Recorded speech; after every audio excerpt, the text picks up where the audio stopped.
Cincinnati's good enough. Good. And you're very welcome.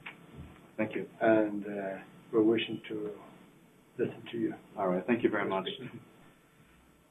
All right. Well,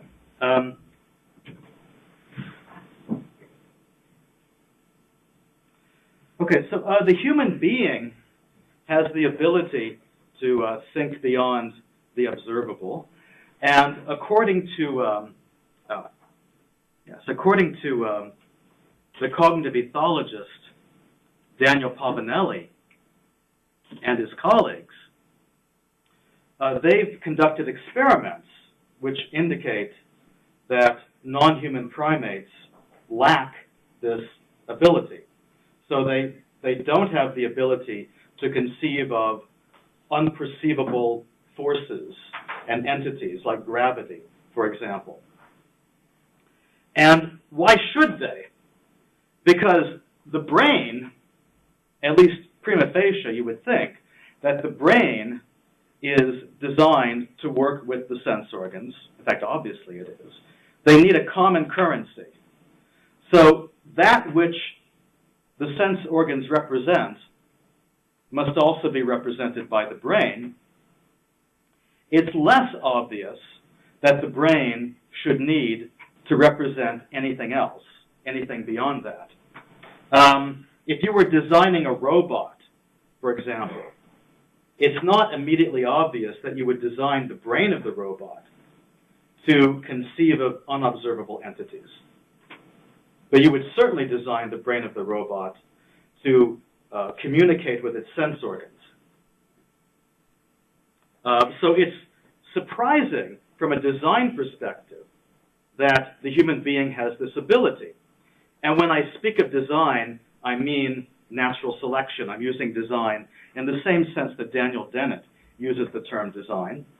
Now, just to clarify what I'm talking about when I say unobservable, there were these experiments that were recently conducted with the New Caledonian crow, which showed that if the crow sees a human being, and then the human being stands behind this partition, which they refer to as a hide, if the human being stands in back of that, the crow knows that there's someone there, because it knows there's some danger of someone poking a stick out of that hole, and the crow is cautious, right? So the crow can think about things that it's not immediately perceiving. But that's not really what I'm talking about. I'm talking about the ability to conceive of things that are not observable relative to the organism's sensory apparatus in the first place. So a human being is perfectly observable to a crow, so that's not really an unobservable. In fact, it makes perfect sense that natural selection would design an organism to think about entities and states of affairs that are not immediately present, because otherwise one would not be able to plan for the future. So what I'm talking about are properties and entities that are not merely absent or presently invisible, but unobservable. Now, as you may know, the philosopher David Sloan Wilson has argued that religion is a biological adaptation, and so if Sloan were presented with this question, he might suggest that the human ability to think beyond the observable is simply a byproduct of this biological adaptation, namely religion. However, I'm skeptical that religion is a biological adaptation because of a point that was made by William James, which, to the best of my knowledge, Wilson does not address. Namely, James pointed out, he argued, that religion as a concept is a family resemblance concept, and it's been claimed that Wittgenstein's notion of family resemblance concepts is based on James' discussion of religion. So for James, religion is not a specific thing. It's just a number of things which we categorize together because of overlapping resemblances. And if that's the case, then religion is not an adaptation. To be a biological adaptation, it has to be analogous to an organ. It has to be a specific thing. If it's not a specific thing, then it's not an adaptation. Now, according to Bertrand Russell, it is also surprising. Oh, one more thing about James. Part of the argument for religion being an adaptation is that it's nearly universal or quasi-universal. From a Jamesian point of view, this would be an illusion. It's an illusion that religion is nearly universal. It appears to be nearly universal only because the word religion is so vague. So people sometimes categorize Marxism as a religion. I think I've even heard people categorize atheism as a religion. And it's only because of the vagueness of the concept that it appears to be nearly universal. Now, moving on to Russell, according to Russell, it is surprising, even from a semantic point of view, that we are able to think about unobservables.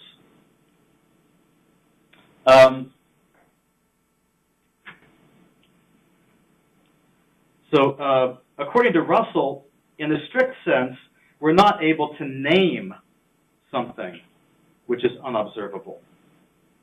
So the challenge, from a Russellian perspective, is how we're able to conceive of something without being able to name it. And Russell's answer, as many of you know, is that it's possible to describe something, even if one is not able to name it.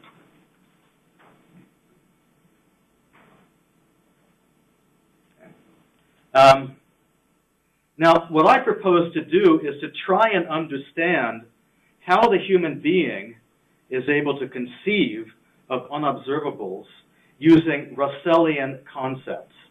And the core idea here is, well, it's an attempt to naturalize Russell, to treat Russell as doing some kind of science, regardless of what his intention may have been. And the core idea is that naming, as Russell understood it, in other words, the use of an atomic symbol, an unanalyzable referring expression, belongs to an older system. In some sense, you may describe it as a primitive system. In some sense, pre-human, although it may depend on what you mean by human. And this system is specifically an adaptation for tracking environmental variables by means of the sense organs. By contrast, however, describing the capacity to form descriptions in one's mind is newer in evolutionary terms, and it's possibly an accidental byproduct of some other mental power or some interaction of other mental powers. Okay? And there are some points I want to make before describing this in greater detail. For one thing, it's programmatic. Using Russell's concepts here is actually compatible with a number of different theories and a number of different hypotheses. And we'll be discussing at least two different possible hypotheses within this Russellian program. The point of the program is to use ideas in Russell's semantics to understand how humans can think beyond the observable. The point is not the Cartesian project. The point is not to arrive at absolutely solid foundations for knowledge. So it's not foundationalist epistemology. It's naturalized epistemology in some sense. The word epistemology may not even be fully appropriate because this is not limited to knowledge. It includes error, which in fact is one of the reasons why it's also surprising that we have this ability. The human ability to think beyond the observable results in an enormous amount of error. We have a great deal of false beliefs because of this ability. I mean, if you think about like mythology and incorrect history and pseudoscience and so forth. Now, okay, so turning to Russell's semantics, in the simplest kind of representational system, where there are no descriptions, okay, Russell reasoned that in order to understand a sentence of the form B is G, you have to know what the constituents of the sentence mean. So you have to know what entity or property B refers to. And you have to know what property G refers to.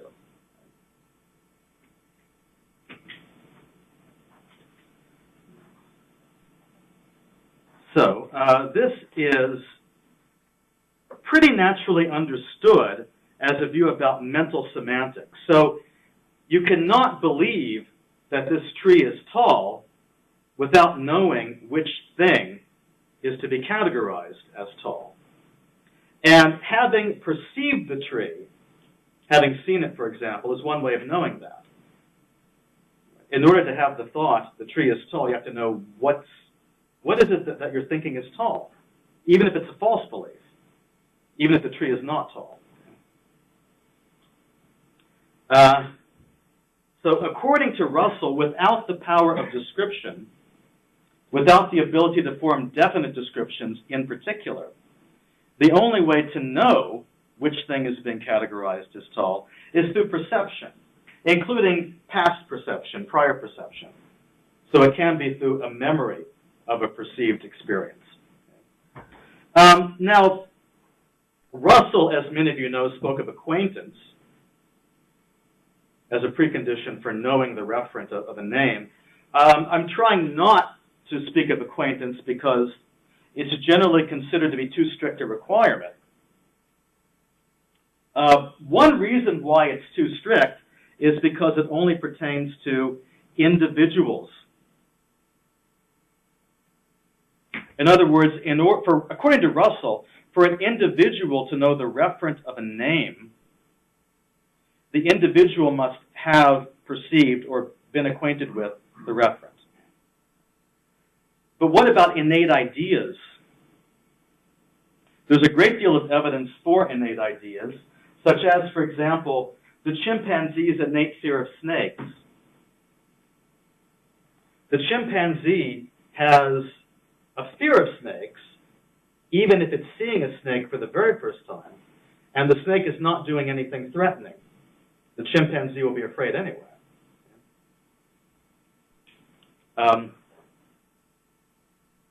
So this epistemic link that is required to the reference, if we're going to treat this naturalistically as something scientifically plausible, we also have to include information that's encoded in the genome. So we should not limit ourselves strictly to what the individual has observed, but nonetheless, we're still limited to observables. So we haven't moved very far from Russell. The chimpanzee has an innate fear of snakes because the presence of snakes in the chimpanzee's ancestral environment, ancestral for its species, contained snakes, which its ancestors perceived. These perceptions, obviously, were not directly encoded in the genome. It's indirect via natural selection.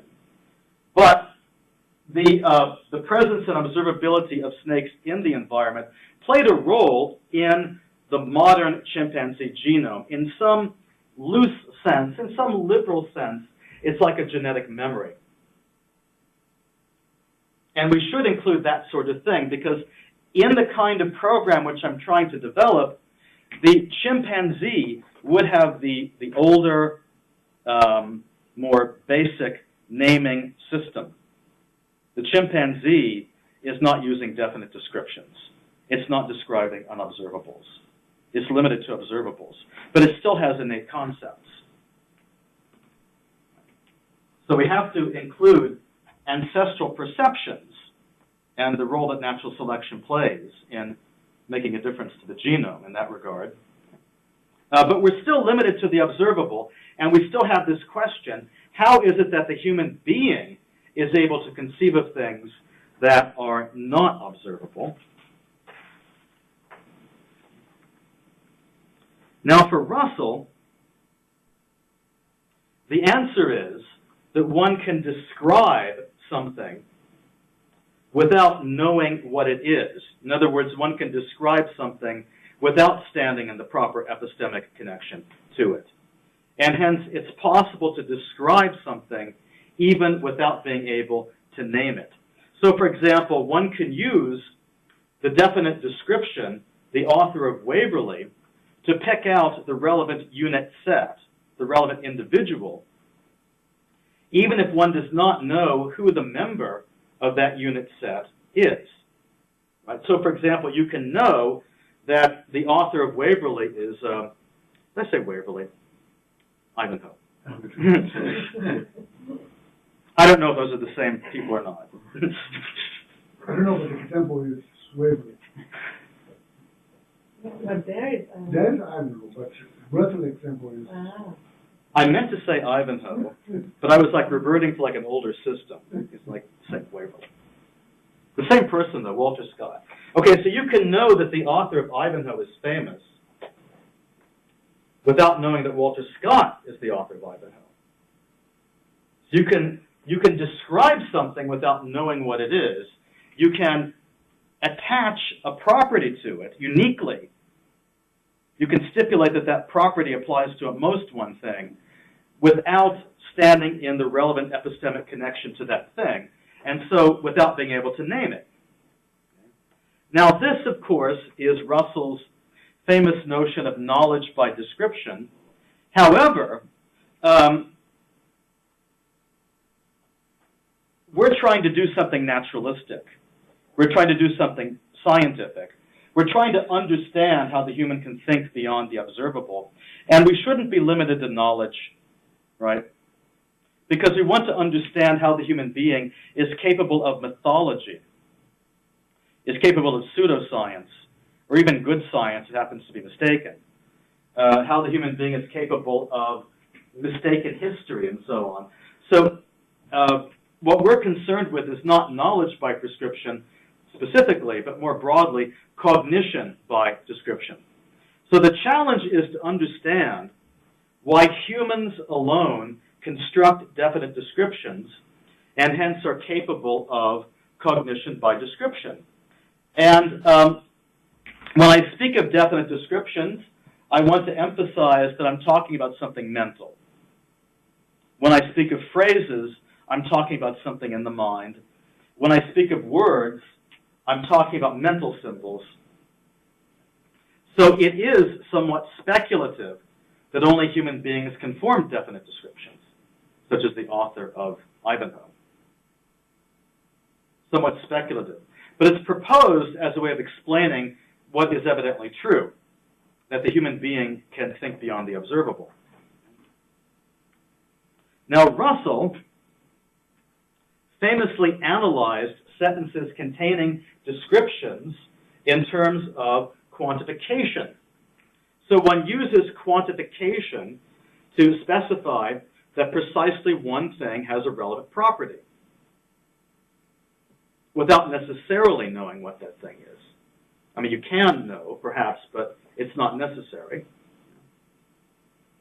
So according to Russell, a thing can be described even if it's not observable, such as an electron. And this should also apply to properties, such as being an electron. Now, one possibility is that only the human being can cognize by description because only the human being binds variables.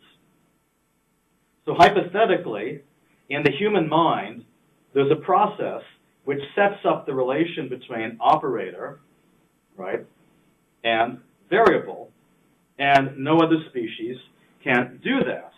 And as a result, the human being can construct quantifier phrases in our minds. And like I said, this is somewhat hypothetical because I'm not talking about speech, I'm not talking about sign language, I'm talking about something psychological. So here's a a hypothetical example to give you the flavor of the sort of thing that I'm talking about. Suppose there was an archaic human, by which I mean one of our ancestors who lived a long time ago. I don't have an exact time frame in mind. But suppose there was a very early hominin who could form thoughts of the form, there is exactly one X, such that so-and-so X, right? And now that human could use the ability to form quantifier phrases to describe things that are not observable. For example, there was exactly one X such that X built this mountain, okay? So the mountain is observable.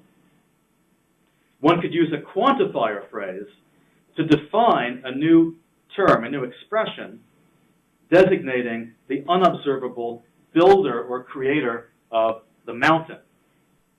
One could then use a grammatically proper name to abbreviate the quantifier phrase.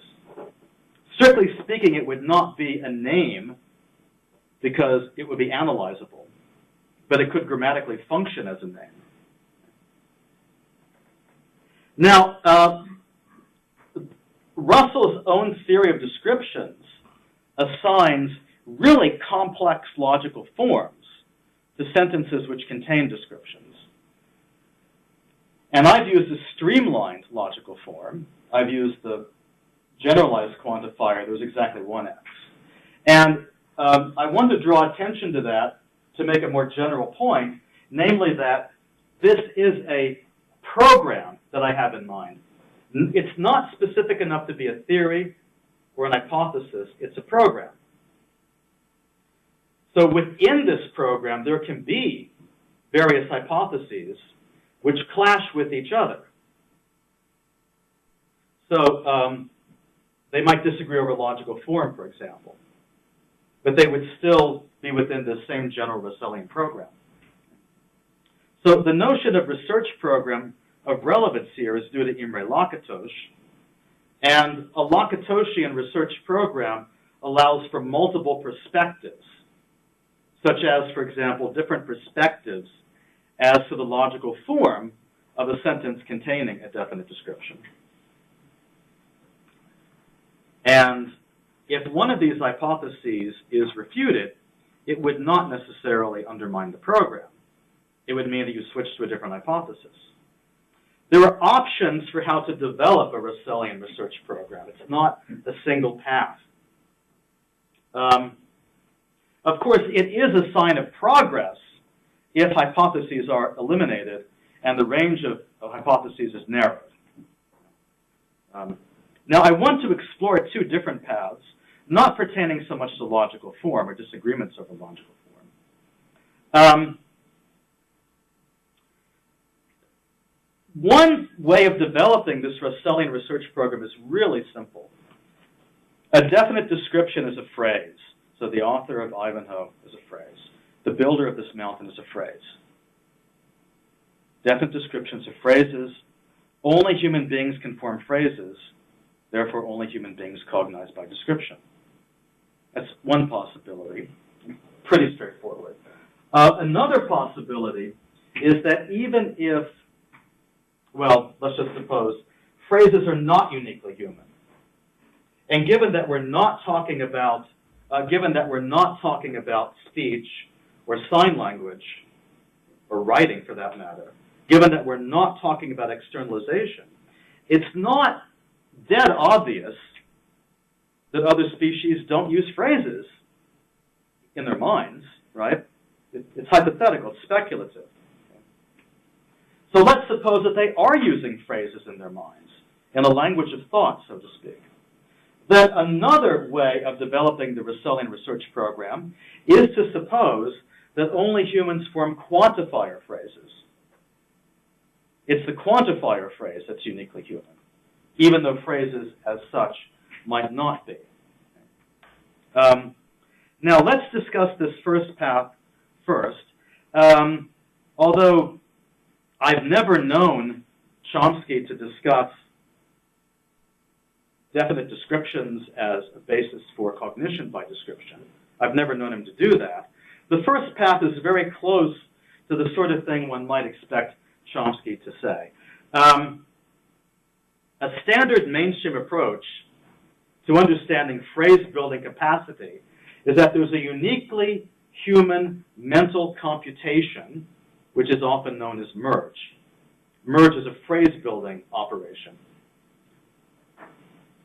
This is Chomsky's view, not when he was, well, the photograph is a little anachronistic, but I like that photograph, so I used it. Only the human being is capable of merge, according to Chomsky, and this gives us all sorts of mental powers that other species don't have. So a kind of Chomskyan or like quasi-Chomskyan approach to this Russellian research program is to say that human beings think using definite descriptions because we use merge. No other species does that. They're not using definite descriptions because they can't form phrases at all. Yeah? Now, in order to develop, I want to say something about this path or hypothesis before discussing an alternative to it. So I have to say something about merge. I have to talk about what merge is. Merge is posited to explain certain properties of language, such as discrete infinity, and also the hierarchical structure of language. Language exhibits discrete infinity in that the constituents of a phrase can always be counted using natural numbers. You don't count the number of words, for example, in a sentence using fractions.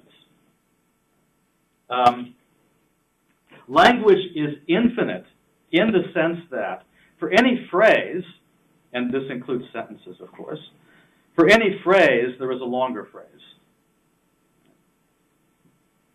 It's very much analogous to natural numbers. For any natural number, there is a greater natural number.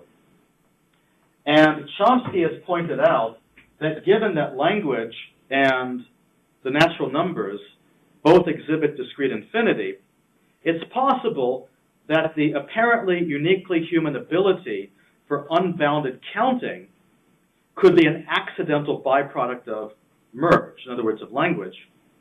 And I'm suggesting, analogously, that the ability to cognize by description could be an accidental byproduct of merge. And that's why I think this might be the sort of thing Chomsky would be interested in. Merge is recursive, which in this case means that it applies to its own result. And it's by virtue of being recursive that it accounts for the infinity of language. Right? No matter how long, no matter how many, no matter how long a phrase is, it can be used as input into the merge operation to give you a yet longer phrase. Now,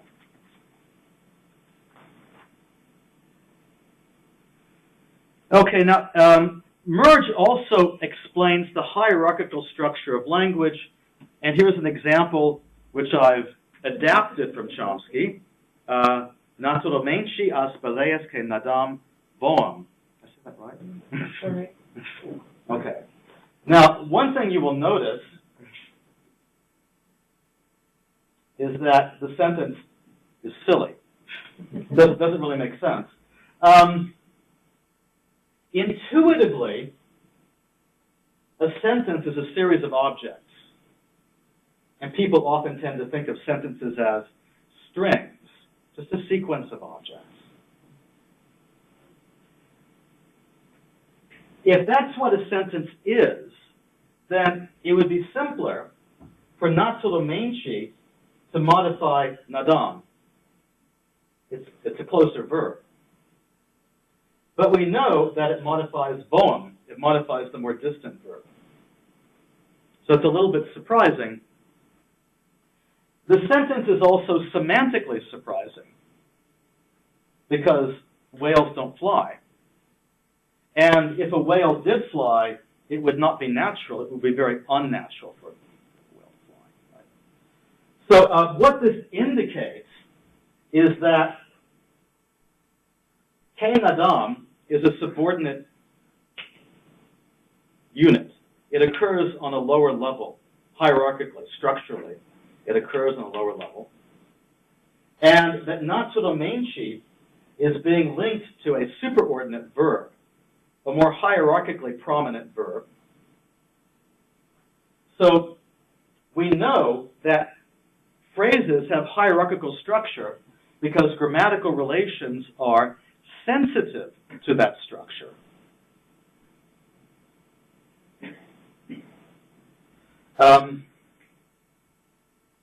And because of that structure, we know it's not a string. Oh, also, yeah, the point I was going to make is that the semantic interpretation evidently occurs later. There's a great deal of structure building prior to the semantic interpretation. So this kind of structure got built up, and then the semantic interpretation came later. Because semantically, it's kind of silly. You know, it would make more sense for Naturalizing to modify Madame. Now, here's an illustration of merge. Here's how it works. The system copies objects from the lexicon being like vocabulary, right? Roughly speaking, the lexicon is your vocabulary. Okay? The system copies objects from the lexicon. So, for example, it copies Oshiliu and O, yeah? Then merge combines the two words to form a determiner phrase, Oshiliu, and I know that the O is not necessarily pronounced, right? Okay, so merge is a binary operation that gives you a set with two members. It's recursive, meaning that it can be applied to its own result. So the system can then copy Pajindu from the lexicon and merge that with the determiner phrase to get the verb phrase, Pajindu Oshiliu, and so on. Right? So it's recursive, structure building, operates in discrete steps, it's unbounded, so you have discrete infinity and hierarchical structure, and merge is posited to explain that sort of thing. Now, in 2002, Hauser, Chomsky, and Fitch, they argued in a well-known paper published in Science that recursion is unique to humans, cognitively speaking. I'm not talking about recursion and tree growth or anything like that, but cognitively, recursion is unique to humans, and for Chomsky, that would mean that merge is unique to humans. And so phrase building is unique to humans. And so a kind of Chomskyan way of developing this Russellian research program would be to say only humans cognize by description, because only a human being can construct a phrase, and that's what a description is. Now, that's one possible avenue. That's one way of developing a Russellian research program. It's not the only way. Note that there is soft evidence for non-human recursive computation. It's not overwhelming evidence, but there's some reason to think that there might be non-human recursions in thought. There's evidence from European starlings, from Hamadryas baboons, Japanese macaques, from the humpback whale, I believe, some species of whale. Maybe a few others as well. Ah, yes. Yeah, that's even softer, actually. But yeah, there is some evidence from dolphins. Right. It's not clear how conclusive this evidence really is. For one thing, it's not clear if the recursion is unbounded, as merge is supposed to be, or whether it's intrinsically limited. It's a hard question to answer because of performance limitations. Limitations on short-term memory, for example. But it's worth considering another possibility. We don't know for sure that merge is uniquely human. So let's consider another way of developing this Russellian program. Well, there are different kinds of merge. I mean, there's merge and there's merge, okay? It may be that a special case of merge, a subcase of merge, is unique to humans, even if merge as such is not. Now, according to trace theory, in linguistics, there's a specific subcase of merge known as internal merge, which establishes the relation between operator and variable, among other things.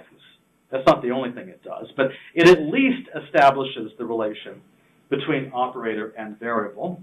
And if internal merge is unique to humans, that alone would explain how quantifier phrases are unique to humans. I mean, if a quantifier phrase does indeed feature an operator variable structure, as is usually believed that it does. Right? Now, so what is internal merge? Well, there are two ways to merge. The system can copy an object from the lexicon. That's known as external merge. Or the system can copy the object from an earlier stage in the derivation, and that's known as internal merge. So these arrows here indicate internal merge. Because which book, for example, is being copied from a subordinate position, an earlier stage in the derivation. So predicate argument structure results from external merge. Operator variable relations result from internal merge. If internal merge is uniquely human, that alone could explain cognition by description. It wouldn't explain everything. I mean, there are still paths to be explored, like is language alone doing this, or what role does general intelligence play? Are general intelligence and language working together, or do they have parallel abilities for some reason? Because when you think of cognition by description, you likely think of belief rather than sentences. So there's the question of how sentences relate to beliefs. A lot of questions still remain unanswered. But back to internal merge, here's a quote from Chomsky. As a simple matter of logic, there are two kinds of merge, external and internal. External merge takes two objects, say eat and apples, and it forms the new object that corresponds to eat apples. Internal merge is the same, except that one of the objects is internal to the other. So applying internal merge to John ate what, we form the new object corresponding to what John ate what. And on the level of semantic interpretation, both occurrences of what are interpreted. The first occurrence as an operator, and the second as the variable over which it ranges, so that the expression means something like, for which thing X, John ate X. At the sensory motor side, only one of the two objects is pronounced, typically the most salient one. So consider an illustration from Portuguese, and you will help me if I say this wrong, okay? Now, yes, let's consider the phrase, o que pretende, like that. Okay. It's plausibly construed as a definite description, right? Having either a singular or a plural reading, but a definite description either way. So according to trace theory, in the phrase, o que pretende, either K or UK, just to keep it simple, let's suppose it's K. K is the direct object of GC, but it's also internally merged into the superordinate position where it can function as a quantifier binding the subordinate occurrence of K. In fact, it has to be in that position to bind. That's an empirical discovery.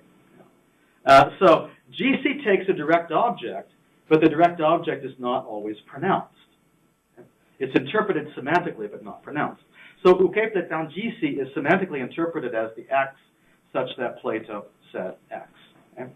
And this is internal merge, because in the second merging of GC, it's taken from an earlier stage in the derivation of the phrase, rather than being copied from the lexicon.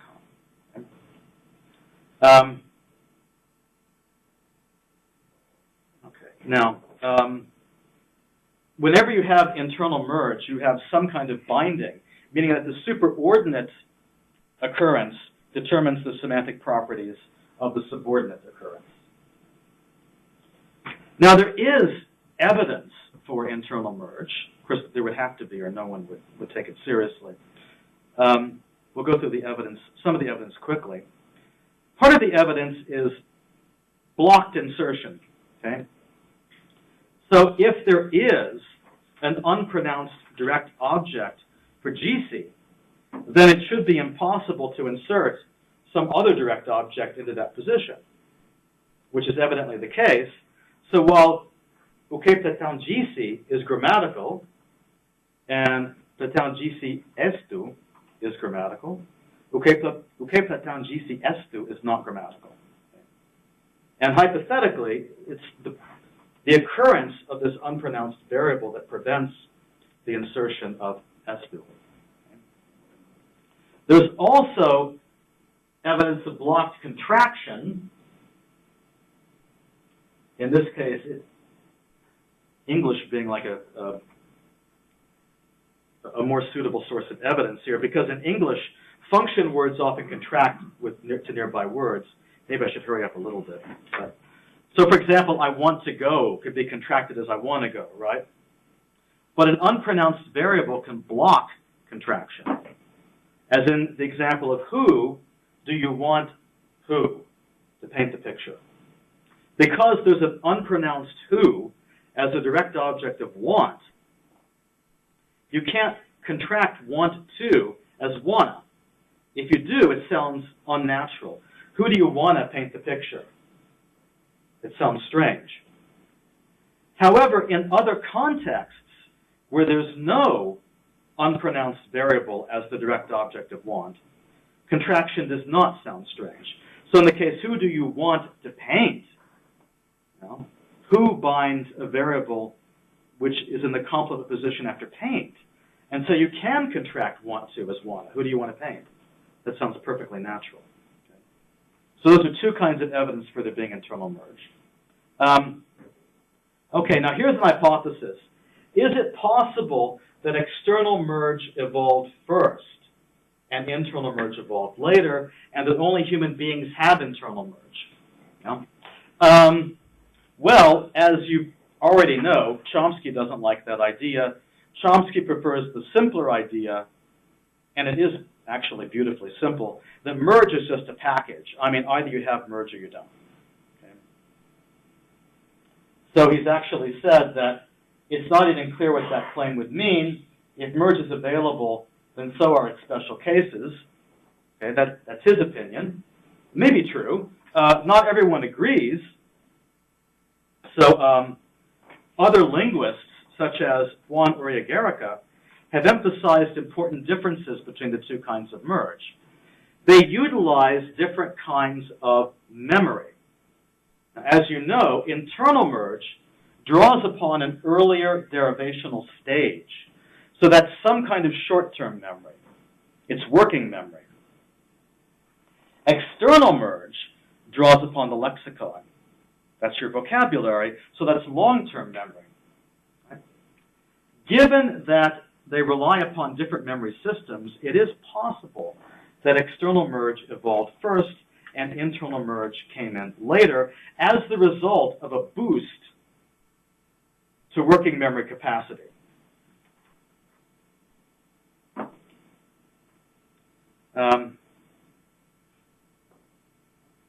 Now, this would be consistent with the hypothesis that cognition by description is an accident. Because earlier I was saying, it doesn't quite seem to make sense that we can do this. It's strange that the human being is able to think beyond appearances. Evidently, other species don't do it. If you were designing a robot, you probably wouldn't design it to do that. Right? So why are we doing it? It leads to a lot of falsehood. We believe a lot of false things as a result, which is also a little bit surprising. Okay? So could it be that working memory was boosted for some reason having nothing to do with cognition by description in terms of selection pressure? But then just by a lucky accident, the boosted working memory made cognition by description possible anyway, by virtue of making internal merge possible, and hence variable binding and quantifier phrases and definite descriptions. Okay. There is evidence for quantification being more cognitively expensive than kind predication, for example. Now, let me say a little bit about kind predication. There are some sentences of the form S or G which are not plausibly quantified, such as dinosaurs are extinct. If you say dinosaurs are extinct, you're not saying all dinosaurs are extinct, because extinct is not a property of individual dinosaurs. You're saying that the kind is extinct, the species is extinct, right? So there is evidence that kind predications are less cognitively expensive than quantification. Children have difficulty with quantification. They don't pick it up until they're around 4 years old, and when they do pick it up, they have a very hard time with it, and it takes them a while to get the hang of it. Also, according to Pavanelli and Penn, it's at about that age that children begin to think of unobservables. So that's one reason to think there might be a connection between the two. Now, the neuroscientist Michael Ullman has proposed a declarative procedural model of language competence, which Urya Gericke has discussed, and which he evidently finds plausible. According to Ullman, there's a great deal of evidence, neurological evidence, evidence from pathology, such as specific language impairment, that procedural memory and working memory form a single system, a single module in some sense of the word, although I don't want to get into like a really big discussion of exactly what the word module means. But they form a single faculty. Neurologically, they use the same systems, and they tend to break down together. Procedural memory is the memory that's used in remembering how to perform a procedure, like riding a bicycle, playing the piano, typing, that sort of thing. Right? And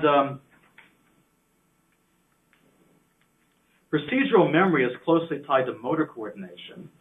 So it's conceivable that a boost to the procedural system occurred for the sake of improved motor coordination, and that because the procedural system includes working memory, you get all this other stuff, like internal merge, variable binding, definite descriptions, and all that. That's one possibility. Right?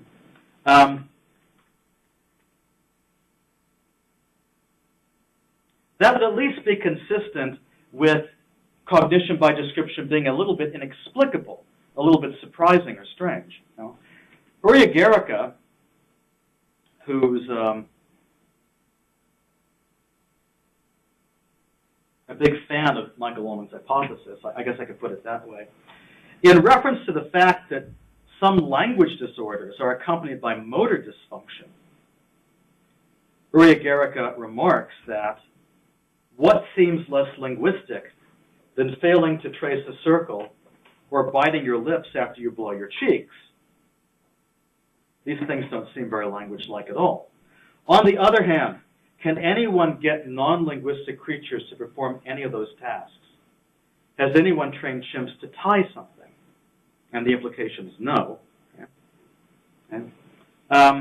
So like I said, possibly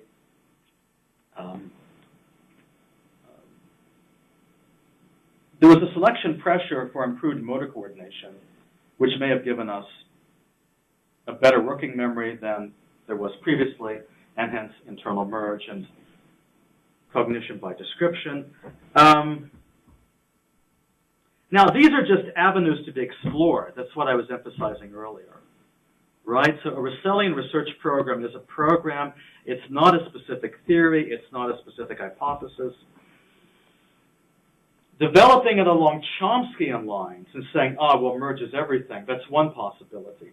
Developing it along a more like a Uriah-Gericke sort of path, saying that internal merge may have evolved later, that's a different possibility. It's consistent with mental recursion not being uniquely human. In other words, just a certain flavor of mental recursion would be uniquely human. Now, what needs to be held constant, though, in any of these hypotheses is what I'm calling the Russellian assumption, namely that describing the unobservable requires variable binding, and that operator variable structures are unique to human beings. Now, the Russellian assumption is what Lakatos would term the hard core of the proposed research program.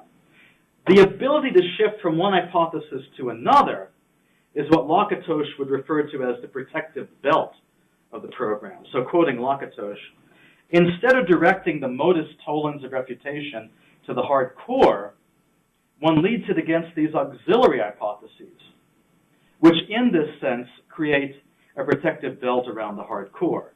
So in other words, if Chomsky dies, then Uriah-Gericke is still alive. That may have sounded too realistic.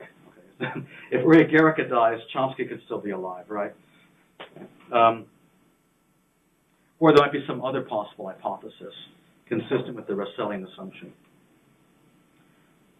But there is more to the question than this. In all major research programs, you have a hard core and a protective belt which hold for centuries, using the degree of tenacity of the program, evidently, as a unit of appraisal is more interesting than deciding whether a single theory is falsifiable.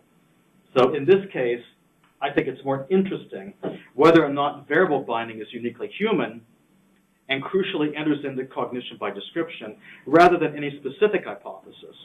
Although the only way to develop the program is to explore specific hypotheses, obviously. Now, the crucial question to be addressed is whether, after reasonably dedicated efforts to advance the program, is it progressing or is it degenerating? To quote Lakatos again, I shall not ask myself whether a hypothesis is true or false. What I shall ask is whether a research program is progressing or degenerating. It's degenerating if, during its growth, when we add layers of mathematical techniques to its protective belt, 1, it does not lead to stunning new predictions, at least occasionally. 2, if all its bold predictions are falsified. And 3, if it does not grow in steps which follow the spirit of the program. So in conclusion, the Russellian assumption is plausible enough to be worth developing into a research program, although there is evidently more than one conceivable way of doing that. The aim of the program would be to account for the uniquely human capacity for thinking of unobservables. The core idea is the human uniqueness of variable binding, and hence the capacity to form quantifier phrases. The appeal to internal merge, uniquely human developments or refinements to the procedural system, and studying the cognitive differences between subject-predicate logical forms versus quantified forms are one direction in which the program could be developed. Another, and perhaps more familiar direction, is just to say that merge as such is uniquely human, that phrase building is uniquely human. That would be the more Chomskyan approach. The aim is to develop the program to the point where it starts to yield predictions. And my point is to try and show that there's enough consilience already between fields, such as linguistics, neuroscience, philosophy, and ethology, for there to be some hope of this being a progressive research program. Thank you.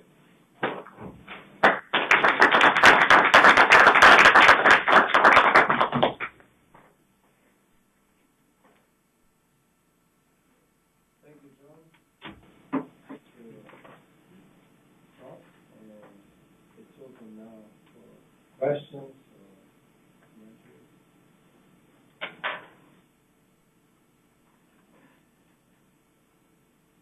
Just short information. Please press the button. Turn on and turn off. Bye-bye.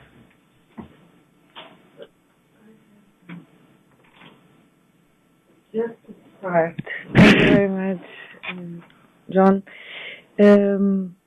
I am curious. So Russell's proposal that you are using as a kind of hypothesis is very, very similar to what Quine's ontological criteria is or not. In which sense is there a similarity? Because Quine says that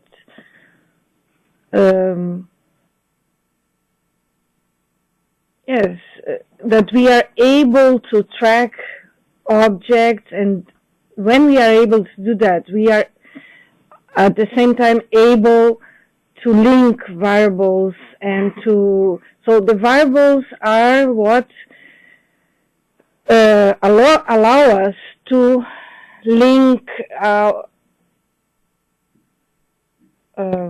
languages, our sentences to objects. So for him, all the time you are quantifying over objects and not over names. So that's his discussion with Kripke. And when you speak about Russell, Quine agrees with Russell when Russell says that names, proper names or grammatical proper names, grammar proper names, aren't what is what we need to properly link our sentences to reality. So in that sense, he agrees with Russell.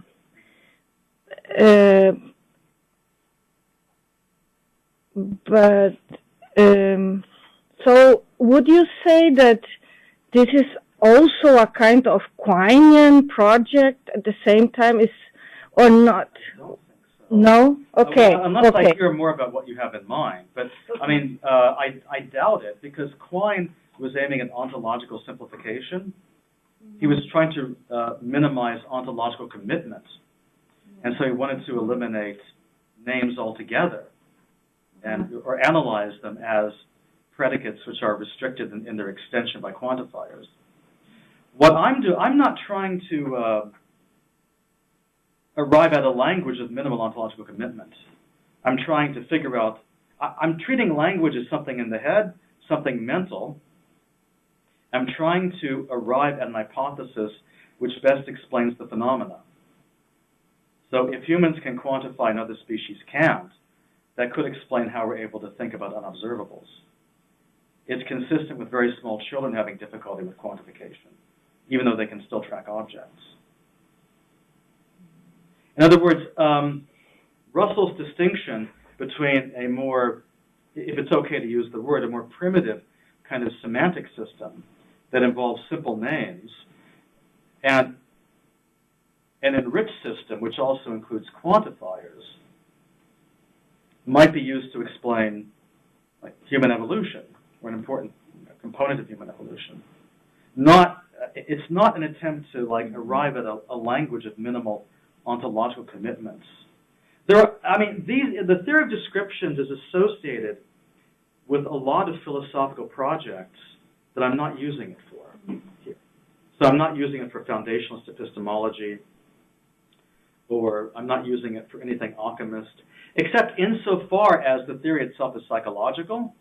And so, of course, you want a simpler psychological theory, the simplest one possible that fits the data. But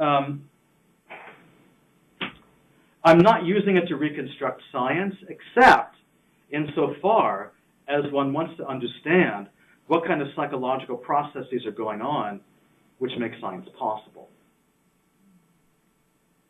So it has to correspond to something that's actually going on inside the head, which is something that would not necessarily have concerned Carnap. And I don't think it would have concerned Quine either, even if he, nothing inside the head seemed to concern Quine, actually. Nowadays, some people say that would be the aim of naturalized epistemology for Quine, but that's wrong. That's totally wrong. Well, to eliminate mental entities? Yeah. Not a good interpretation? No. To say that Quine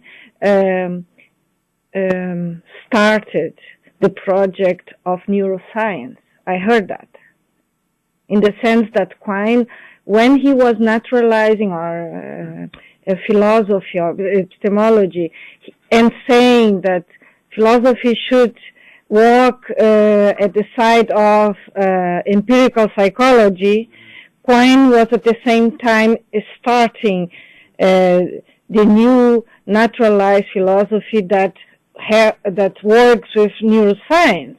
I heard that from some professors and so on, but I think that's a wrong reading of what Quine was saying. When I mentioned naturalized epistemology earlier in the talk, I immediately thought maybe I shouldn't have done that because one associates that with Quine, and he was in some sense a behaviorist.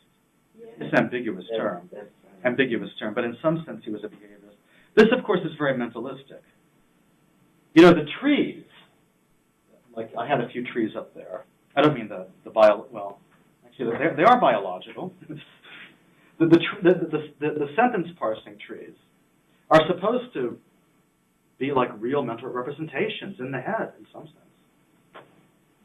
So this is not a Quinean naturalized epistemology, and only naturalized in the sense it's supposed to be scientific and empirically constrained.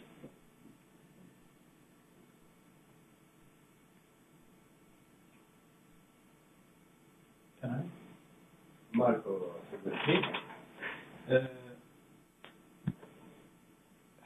John, thank you very much. I like you. I like it very much, your presentation, and I think I agree that you convinced me that there is an authorly consilience across fields, like you said. But okay, this is a very interesting research project. But it even goes a little bit further because they're like this Davidson's quantificational account of action sentences, and so it might even go further than that. No. My point is actually this is not my field of research. I have several difficulties to grasp all the idea because possibly I don't have all the definite descriptions. Like, for example, linguistics, Chomsky linguistics. I remember we've heard Barry Smith talking about something like this in Curitiba last year. What I remember is that he was talking about the difference between us and other animals like birds and parrots, and not only chimps but parrots. And the problem is just the difference between our brains and their animals' brains, and our linguistic difference and soul, or different capacities to grasp and talk about concepts and think. He didn't talk about unobservables, but this is the idea, the conceptual abilities. I think this is very interesting, and what I'm thinking about is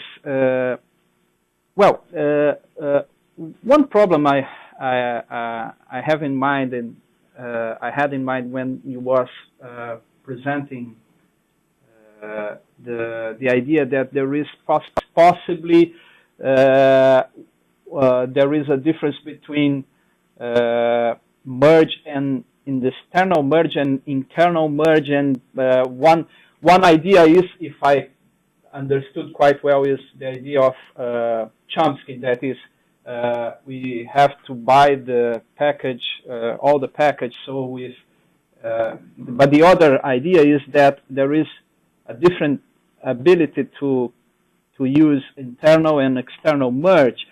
And so you said one idea is that it's conceivable that external merge evolved first, no, and internal merge appearing as an accidental consequence. This is something like the ideas like Stephen Jay Gould, for example, that an exactation. It's like that middle ear bone that evolved from a jaw brace. Yeah, something like that. But the problem is how we explain this evolutionarily. No, the problem in the sense that external merge evolved then, but internal merge is that what is important to us. This is not. No, external merge is important too. We use it a lot. But in the sense of this make us different. For example, the capacity to think about unobservables depends on internal merge. Hypothetically. And so, but this is not something that it happens accidentally. Well, what I have in mind is the idea of Stephen Jay Gould about acceptation. If this is a good idea, perhaps this is a problem for a naturalistic project. I study ethics, and so ethics is what I have in mind. And how can we explain complex capacities, like, for example, thinking about Hume's concept of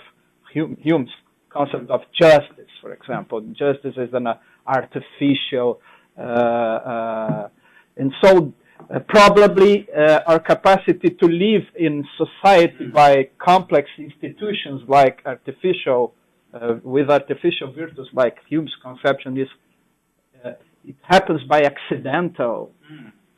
No, maybe. I have to go back and read it again. I don't recall Hume on justice vividly enough.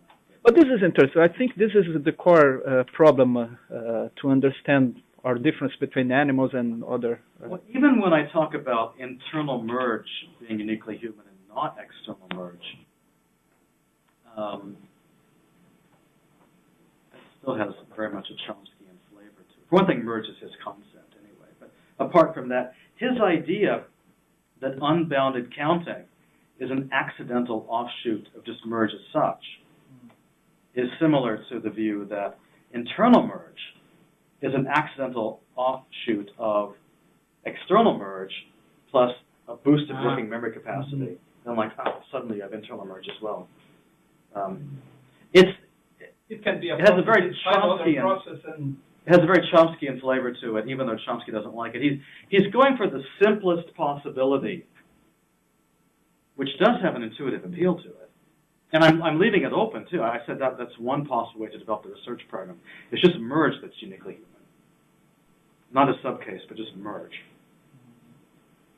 And I'm certainly not, even if external merge is shared with other species and internal merge is not, I'm still not saying that that's the only cognitive difference between humans and non-humans. I'll be a difference as well, because I'm focused on a specific thing, cognition by description.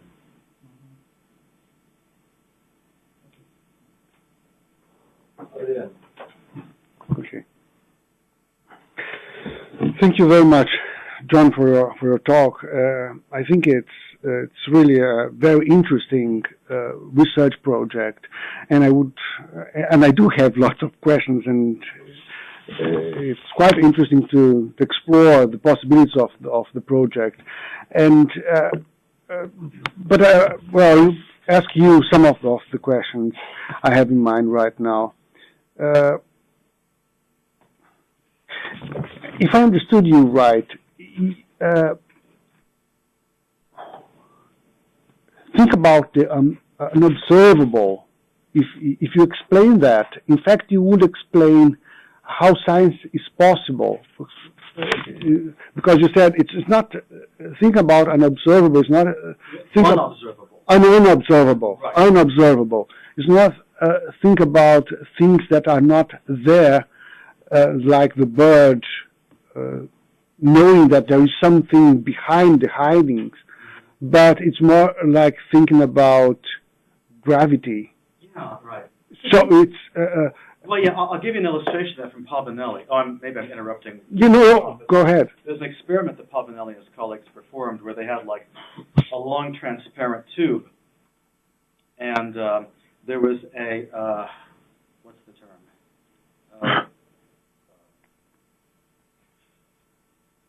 A long transparent tube with do you know the word I'm looking for? No. Like a cup, maybe, like something cup-like. Yeah. Are you familiar with this? Yeah. There's like a cup-like complication to the tube, okay? And so one can access the tube from either end, and they put a cookie in the tube, and the chimpanzees want the cookie. The chimpanzee can push a stick through the tube to push the cookie through it. Now, when the cup was pointed down, when it was oriented down, the chimpanzee was frustrated because the cookie just fell into the cup and couldn't get it. Okay. Later, they turned the contraption upside down so the cup was pointed up, and otherwise the initial condition was exactly the same. The chimp the chimp did not try to push the cookie because the chimp had learned from experience, being a good empiricist, the chimp had learned from experience that the cup is a defeater. It wasn't thinking in terms of like a force pulling things down. It was just thinking of the cup as a defeater. And that's an example of the kind of experiments that Pavanelli and his colleagues have conducted. Many more than that. I mean, not just that one, but like their experiments have that kind of. But I don't understand how is that related with gravity? Because well, the chimpanzee had no conception of gravity or weight. It just in this sense. I see.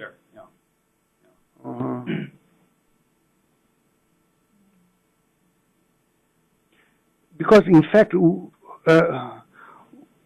we cannot perceive gravity. We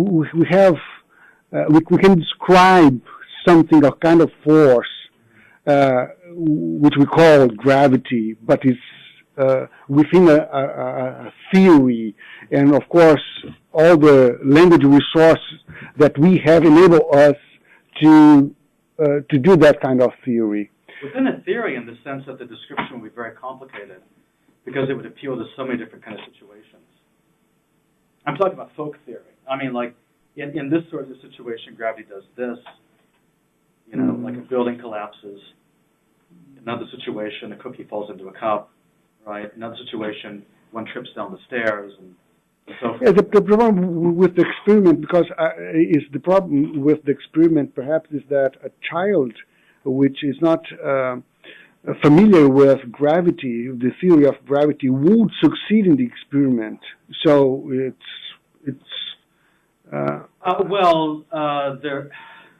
it's not necessarily gravity per se, but the notion of weight, the idea that objects have some property which causes them to tend downward.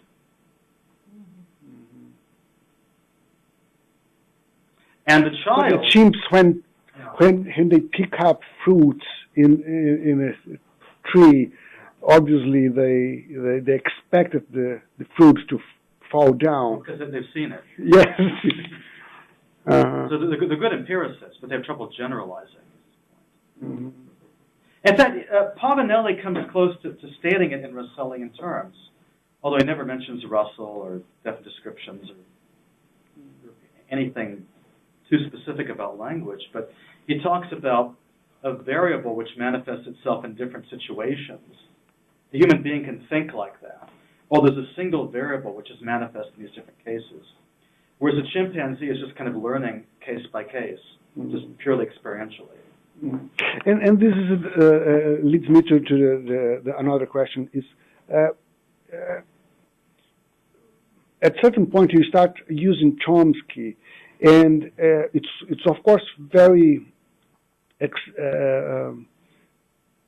can explain lots of things with the Chomsky theory, but you prefer, of course, to not prefer, but you use also Russellian theory of description, and for me, it's not really clear what what the profit of that is. Please tell me something more about that. Because generalization and all of that, you can explain a little bit using the merge. According to Russell, a definite description appearing in a sentence requires an operative variable structure. It requires some kind of quantifier. If you want to bend Russell a little bit, it might be a numerical quantifier, like there's exactly one X, such that. And in linguistics, there's trace theory, which is very much associated with Chomsky, but of course, many people have worked on it. David Lightfoot's name was up there, although I don't think I mentioned him, but his name was on the screen. Lots of people have worked in trace theory. And according to trace theory, when you have an operative variable structure, it's the result of what today is called internal merge. So Russell spoke of logical forms, but early Russell, like circa 1913, for example, he viewed logical forms as abstract objects. They were logical data known by acquaintance, right? Which it may turn out that something like that is true, but if you want to understand cognition, you need to look for a constructive procedure, something in the brain.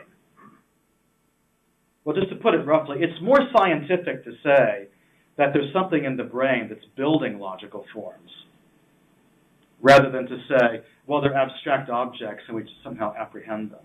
No, it seems less scientific. Yeah. So Chomsky enters in with this concept of how the brain does that. How is the brain building these logical forms? Merge is a building procedure. Well, I can understand that. So it's wouldn't it be better to go further with Chomsky and let Russell? Oh well, I just want to give Russell credit. Yeah, it's like calling it Russellian is analogous, maybe, I suppose, to the fact that Chomsky refers to his own linguistics as Cartesian. Well, it's not. It's not like Descartes wrote syntactic structures, but you can find things among Descartes' followers in the 17th century that kind of anticipated a lot of this. And that's also why I want to emphasize it's a program rather than a theory. Because if it's a specific theory, then you wouldn't want to say it's Russell's theory, because you can find a lot of little things to disagree with in Russell. But this basic idea that quantification is used to restrict the extension of a predicate to at most one item, so that you end up with a predicate that can function in a rather name-like way. That's basically a Russellian idea. So it would be more to correct the background for Chomsky. It's not a Cartesian background as he may thought it is, but it's more like a Russellian background. Well, no, I'm not making a general comment on Chomsky. Yes, sure. I'm saying that this particular yes, to understanding how we think beyond observables has a strongly Russellian flavor to it. It would seem unfair not to mention Russell, as though he had nothing to do with this. Okay. No, and of course, if I say that the ability to think beyond observables involves quantification, and then I mention Russell's name, you immediately have some sense of the kind of thing I'm getting at too. And what would you think about the?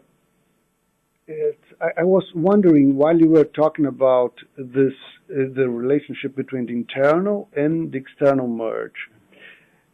And of course, when you answered to Sophia, you said, no, it's very much mental. But of course, you established a very interesting. You mentioned this relationship between our capacity to do that with our motor capacity. Is that right? Very hypothetically, that's one possible way of developing the program. And because then we got better memory model, and then. Well, working memory, according to Ullman, and there's some controversy, it's not settled, but according to Ullman, there was a lot of evidence that a procedural memory, which is remembering how to do something that involves a motor skill, like playing the piano, and working memory, which is, for example, remembering earlier steps in the derivation, form part of the same system. And that if one breaks down, the other tends to break down. If they are a single system, then a selection pressure for improved motor coordination could also boost working memory. Mm-hmm. It's extremely hypothetical, but my point is that there's just different ways of developing this research program. Maybe the most appealing way is just to say, well, merge is uniquely human, and that's it. Yes, but here's my point. I was wondering why you do not include in the program the interaction. I haven't seen you mention the necessity to communication between humans in order to improve. That kind of thing could help us to improve our abilities to to do internal merge and external merge and so on and so forth. So it's like you see the individual and the progress and the evolution, but not the interaction between human beings. Is there a specific reason for you not to include that, or is it's okay to think that kind of interaction would help us? Because for communication, that would help a lot.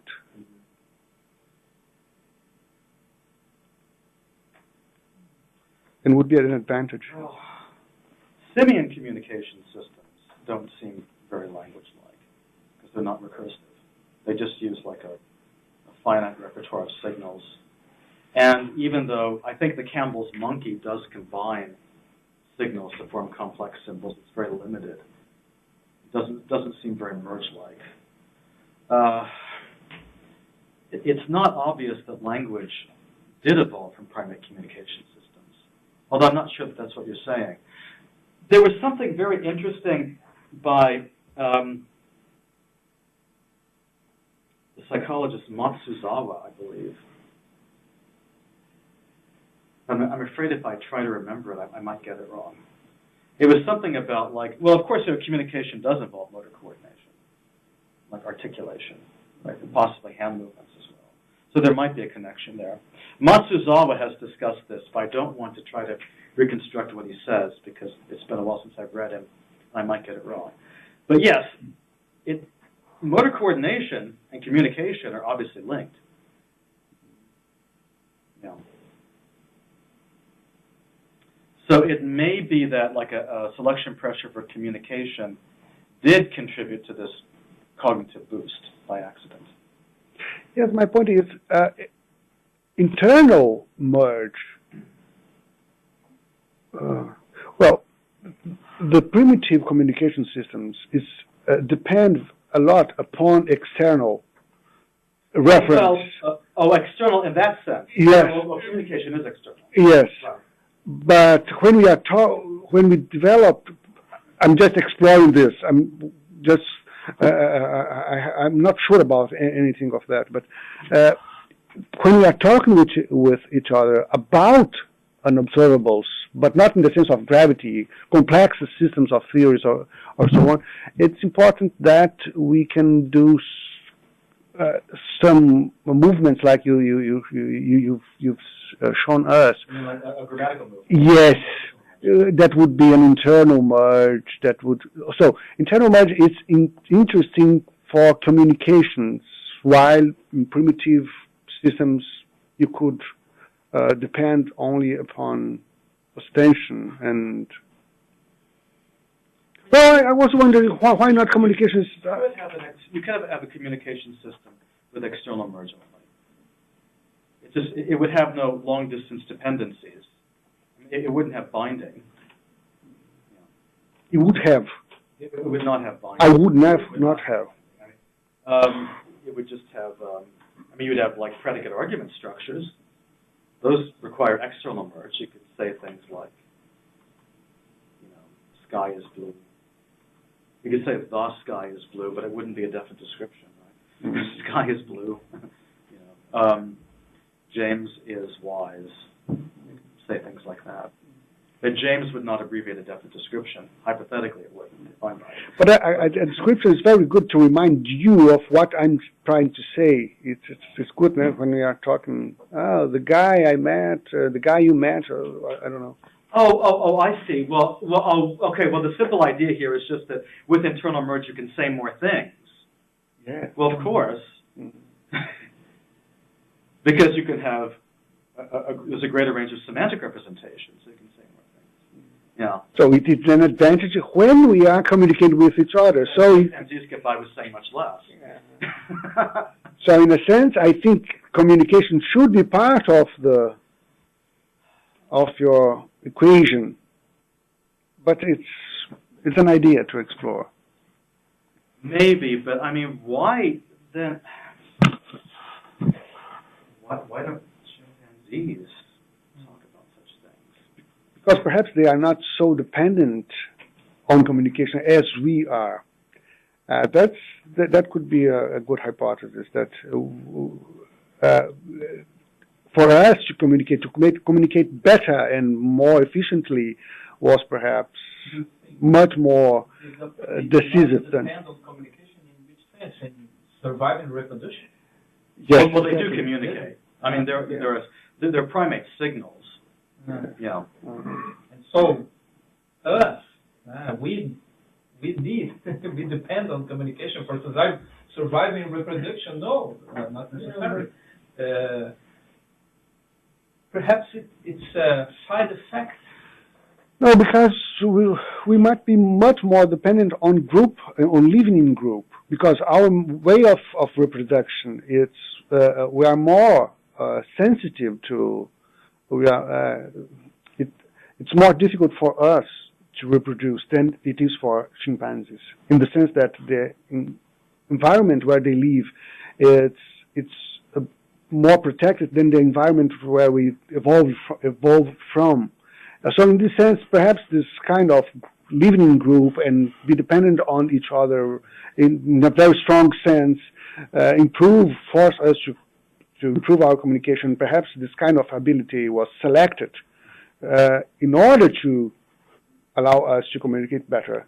So I was just wondering, because it was a hypothesis focused on individual and not in interaction. I thought, why not interact? Perhaps interaction is a good explanation of, well, not a good explanation, should be part at least of the explanation, why we developed that kind of ability. But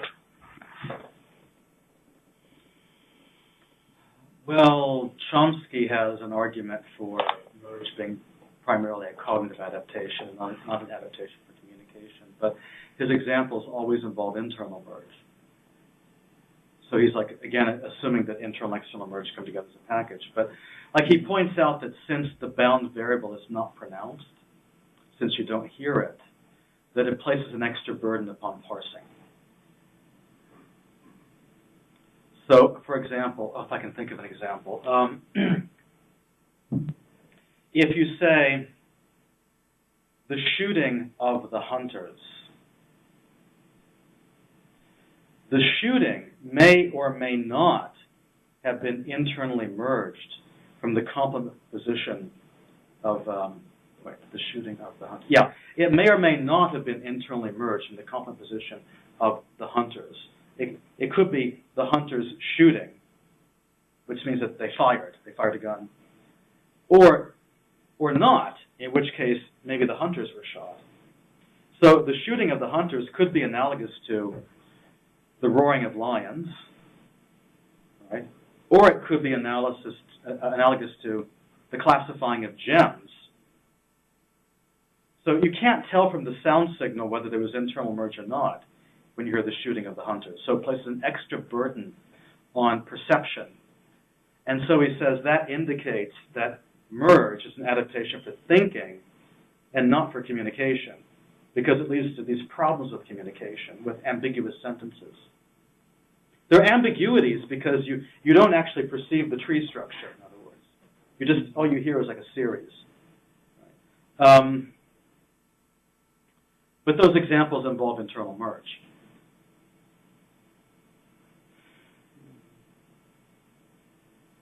But yeah, Chomsky does give a kind of argument for merge being primarily a cognitive adaptation, which doesn't mean that it isn't an adaptation for communication, but like the middle ear bone, it would be exapted for communication. So primarily a cognitive adaptation, later exapted for communication. So the trees are actually funny because it's so natural to think of a sentence as flat. But if the trees are real, and evidently they are, then the fact that we don't actually hear them means that sometimes you don't really understand what the person is getting at, or it takes like extra work to figure out what they're getting at. It can result in confusion. So there's like a classic illustration: the horse raced past the barn fell. Have you heard that before? It's because you don't perceive the tree structure, but you just hear a series of words, that the sentence is hard to parse. It makes sense if someone raced the horse past the barn. The horse which was raced by someone past the barn fell, then it makes sense.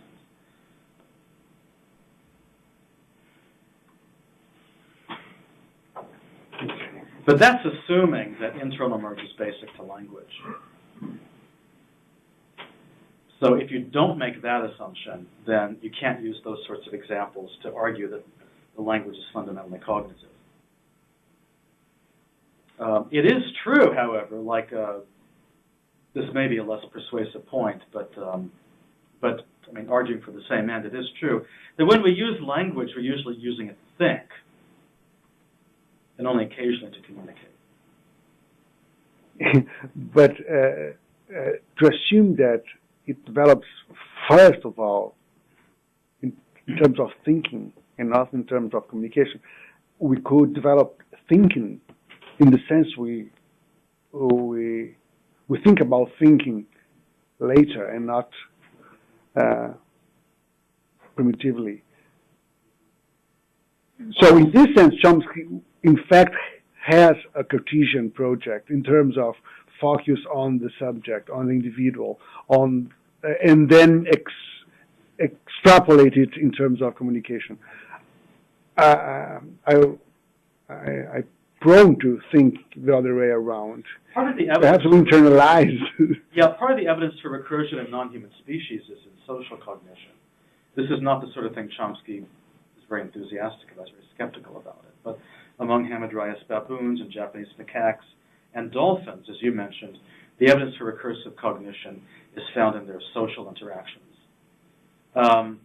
Not social meaning communication, but social meaning how they conceive of the structure of their society. Mm-hmm. Like, for example, a ranking of individuals within a family or within a matriline, and the matrilines themselves are ranked. So the recursion is in the structure of the Hamadryas baboon society. Well, actually, to speak more correctly, it's within the baboon's conception of its society. So that would be one reason to think that merge is fundamentally a cognitive adaptation. It's being social, but the irony here being not social in the sense of communication, but social in the sense of like grasping the structure of the society you live in. Yeah.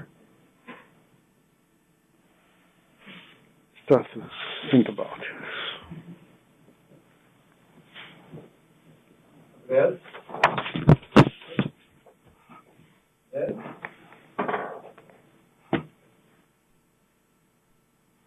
Thank you very much, John, for coming to here and for giving this conference. We appreciate it. And thanks everybody for coming.